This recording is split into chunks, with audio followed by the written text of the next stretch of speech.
Hello my dear friends, welcome, खुशामदीद, स्वागतम। My name is Satya Prakash Chaturvedi, SP Chaturvedi. और आज हम आपके लिए प्रोजेक्टाइल मोशन, प्रक्षेप गति से संबंधित नेक्स्ट वीडियो जो आपके सामने है, ये प्रूफ करना है कि किसी प्रक्षेप का पथ, जब किसी पिंड को, ऑब्जेक्ट को हम थ्रो करते हैं तो उसका जो पाथ होता है, उस पाथ का समीकरण, इक्वेशन इसका जो होता है वो परवलय का क्यों होता है, दैट इज उसके पाथ को परवलय क्यों कहते हैं, पैराबोला क्यों होता है। आइए इसको प्रूव किया जाए। तो देखिए, जैसे अगर हम बात करें किसी एक पत्थर को, स्टोन को अगर डोरी से बांधकर नचाया जाए तो उसका पाथ होता है सर्कल। ठीक है, इस स्टोन का जो पाथ है वो सर्कल है। लेकिन जब किसी ऑब्जेक्ट को वर्टिकली अपवर्ड डायरेक्शन में ऐसे थ्रो किया जाता है तो उसका पथ होता है स्ट्रेट लाइन। स्ट्रेट लाइन, सरल रेखा होती है। लेकिन जब किसी ऑब्जेक्ट को ऐसे किसी एंगल पर ग्राउंड से यू वेलोसिटी से थ्रो किया जाता है तो उसका पथ कैसा होता है, पैराबोला होता है, परवलयाकार होता है। तो आइए देखते हैं, सबका अपना अपना इक्वेशन है। जैसे अगर इस पर अगर आप किसी पॉइंट के एक्स और वाई कोऑर्डिनेट को अगर देखेंगे तो वाई और एक्स दोनों में एक इक्वेशन बनेगा, लीनियर इक्वेशन, जिसमें y की भी एक घात रहेगी, एक पावर, और x की भी एक पावर रहेगी। तो ऐसे को स्ट्रेट लाइन कहते हैं। अगर y और x में रिलेशन ऐसा हो तो उसे हम सर्कल कहते हैं। y में भी पावर 2 हो, x में भी पावर 2 हो, दोनों ऐड किए हुए हों और दोनों का कोफिशिएंट क्या होना चाहिए, सेम, तब जाके इधर कुछ मान लीजिए 4 है, इधर कुछ भी हो, x और y का स्क्वायर होना चाहिए, दोनों का कोफिशिएंट सेम हो। अगर इस तरह का x y में रिलेशन है तो सर्कल होगा। अब देखते हैं, इन परवलय पर किसी पॉइंट पर जब वो ऑब्जेक्ट पहुंचा तो उस पॉइंट के x और y में क्या रिलेशन है। x कोऑर्डिनेट, जैसे यहां पर पत्थर के x और y कोऑर्डिनेट में यही रिलेशन होगा।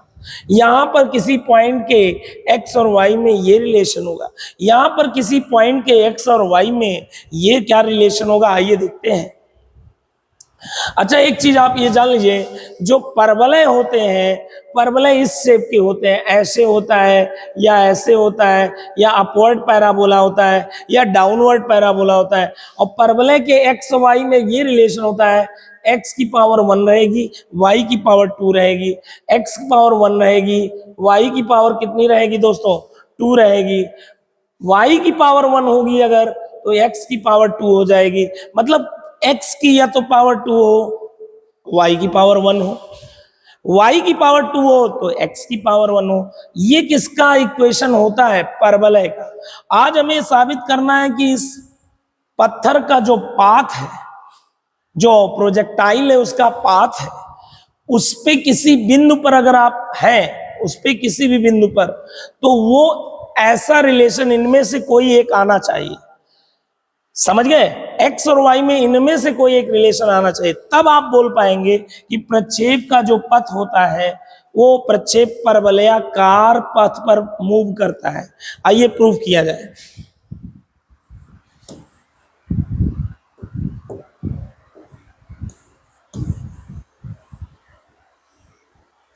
दोस्तों, आप सभी से रिक्वेस्ट है, कृपया वीडियो को लाइक और सब्सक्राइब जरूर करें, अपने दोस्तों को भी फॉरवर्ड करें। तो आइए सबसे पहले हम लोग x निकालते हैं और फिर y निकालते हैं, फिर दोनों में रिलेशन बना देते हैं। देखते हैं वैसा रिलेशन कोई आता है क्या। अगर आ गया तो बोल देंगे प्रक्षेप का जो पथ होता है, प्रोजेक्टाइल का पाथ होता है, वो परवलयाकार होता है। तो आइए सबसे पहले x निकालते हैं। मुझे ये बताओ, ये x क्या है, हॉरिजेंटल डिस्प्लेसमेंट, क्षैतिज विस्थापन। क्षैतिज विस्थापन निकालना है तो चलो निकालते हैं। ध्यान से देखिए, पहले ये बताओ, आपको यस इक्वल टू एक फार्मूला पढ़ाया गया है। एस इक्वल टू क्या होता है दोस्तों, गति का द्वितीय समीकरण। यस इक्वल टू क्या होता है, UT plus half eighty square. ये क्या है? विस्थापन है। ये क्या है? विस्थापन है। ये क्या है? प्रारंभिक वेग है। ये क्या है? त्वरण है, एक्सेलरेशन है। ये डिस्प्लेसमेंट है, इनिशियल वेलोसिटी है, एक्सेलरेशन है। ठीक है। अगर मैं सब जगह एक शब्द लगा दूं, क्षैतिज, हॉरिजॉन्टल, यहां पे भी क्षैतिज हॉरिजॉन्टल, यहां पर भी क्षैतिज हॉरिजॉन्टल, सब जगह क्षैतिज शब्द लगा दिया, तो ये क्या बन गया? हॉरिजॉन्टल डिस्प्लेसमेंट, क्षैतिज विस्थापन। ये क्या बन गया? प्रारंभिक क्षैतिज वेग, हॉरिजॉन्टल। ये क्या बन गया दोस्तों? हॉरिजॉन्टल इनिशियल वेलोसिटी, क्षैतिज प्रारंभिक वेग। ये U क्या बन गया? क्षैतिज प्रारंभिक वेग। ये A क्या बन गया? क्षैतिज त्वरण बन गया। समझ गया? ये क्या है? क्षैतिज विस्थापन। आप बताइए क्षैतिज में कितना विस्थापन हुआ है? डिस्प्लेसमेंट x, तो इसके जगह पर x हो गया। मान लेते हैं यहां से यहां तक जाने में बॉडी को कितना टाइम लगा? t time. अच्छा मुझे बताओ, इतने समय में अगर यहां से यहां तक गया t टाइम में, तो यहां से यहां तक भी उतने ही समय में इतना x भी डिस्प्लेसमेंट हो गया। यहां से यहां तक जाने में लगा समय मान लिया क्या है? पॉइंट O से P तक जाने में लगा समय मान लीजिए t है, तो x डिस्प्लेसमेंट भी इसी t समय में तो ही हो गया भाई। यहां से यहां जब गया होगा तो उतने में x डिस्प्लेसमेंट क्षैतिज में भी तो हो गया, यानी t समय में ही कितना क्षैतिज विस्थापन हुआ है? x। तो x विस्थापन में लगा समय क्या है? t।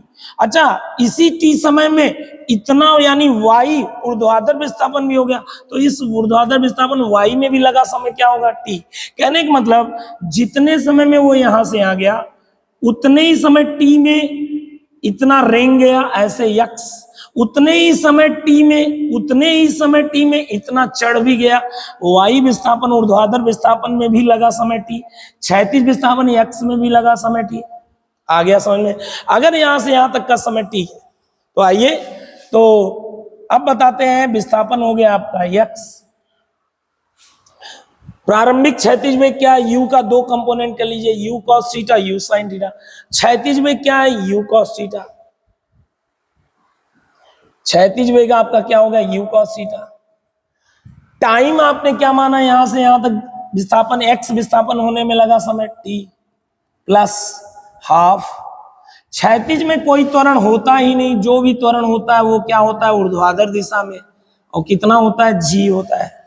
चलिए, तो क्षैतिज त्वरण क्या हो गया? एक्सेलरेशन 0, और टाइम t है तो t स्क्वायर। x डिस्प्लेसमेंट होने में टाइम कितना है?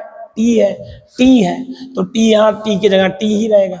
अच्छा, ये पूरा क्या हो गया? 0, तो यहां से x बराबर क्या आ गया? u cos theta into t। अब मुझे बताओ, ये अब ध्यान से देखिएगा, मुझे x को जिंदा बनाए रखना है, यानी t को गायब करना है। टाइम का हमें कोई यूज नहीं है, टाइम को हमें क्या करना है? गायब। हमें x और y में रिलेशन लाना है, यानी हमें टाइम को क्या करना पड़ेगा? गायब करना पड़ेगा। तो टाइम की वैल्यू यहां से क्या आ जाएगी? ये यहां मल्टीप्लाई, यहां जाके क्या हो जाएगा? डिवाइड। अब हमें कहीं भी टाइम की जरूरत होगी तो टाइम इस फार्मूले से रख देंगे। अब आ जाइए, जैसे x के लिए कैलकुलेशन किए हैं, वैसे अब ऊर्ध्वाधर विस्थापन के लिए, तो यहाँ पे क्षैतिज शब्द हटाने के बाद अब मैं क्या लगा रहा हूं? ऊर्ध्वाधर विस्थापन। कौन सा विस्थापन? Vertical displacement. ऊर्ध्वाधर विस्थापन बराबर ऊर्ध्वाधर वर्टिकल प्रारंभिक वेग हो जाएगा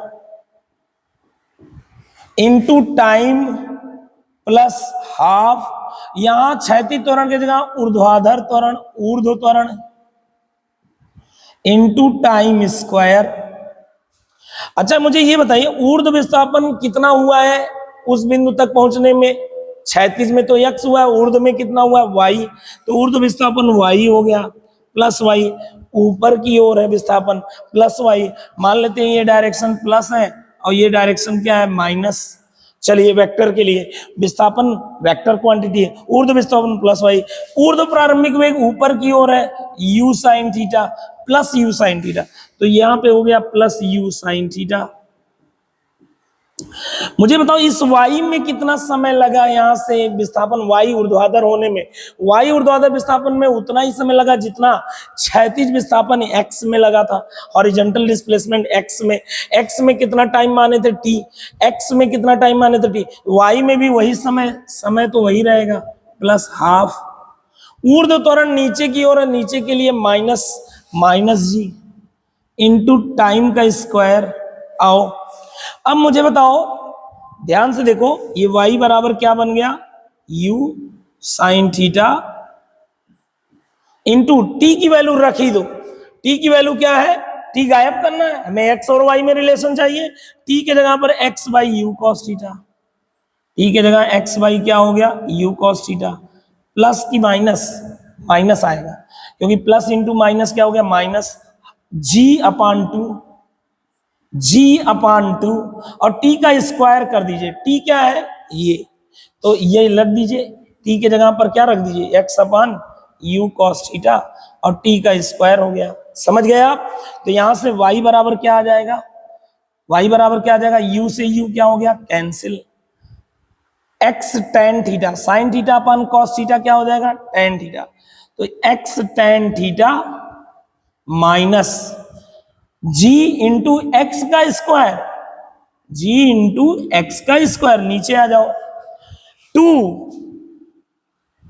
u स्क्वायर और cos स्क्वायर थीटा, ये फार्मूला आ गया y का। y और x में रिलेशन आप देख पा रहे हैं। मुझे बताइए x की मैक्सिमम पावर कितनी है 2, y की पावर 1, x की पावर 2, y की पावर 1।